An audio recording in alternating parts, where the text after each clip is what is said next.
A car crash went unaddressed for nearly 8 hours Monday because Arapahoe County deputies and Denver police couldn't agree who was responsible for the paperwork. Denver 7's Ivan Rodriguez spoke with one of those drivers left waiting.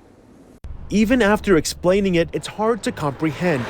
It was out of a movie, literally. Who drives down the street and sees another car sitting on top of another car? That's just bizarre. Around 2:30 Monday afternoon, this black Lexus turned onto South Drayton Way off of Iliff and somehow crashed into two cars, flipping one on its side. One of those cars belonged to Troy Wingler. I was in my apartment, and my roommate let me know that my car had been involved in an accident, and I came out to see that it's clearly been totaled.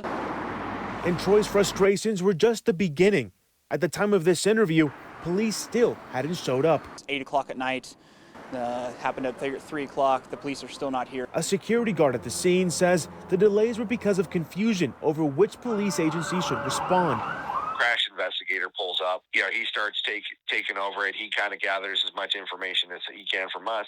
He pulls up on his computer and goes, "Oh, this is actually Arapahoe County. According to my map, I can't actually deal with this." Shortly after that, Arapahoe County arrived, claiming it was actually Denver's jurisdiction. Whomever, just somebody help. After nearly 8 hours had passed by, Denver police responded to clear the road and take down the report. In a statement, Denver police admits to the back and forth between Arapahoe County and says in part, "Our calls are prioritized by severity, which may explain in part why it took a while for our officers to respond. No injuries were reported, which would have lowered the priority." Still, the long response time doesn't make it any more tolerable for those who stood by for hours waiting. Obviously, nobody's hurt.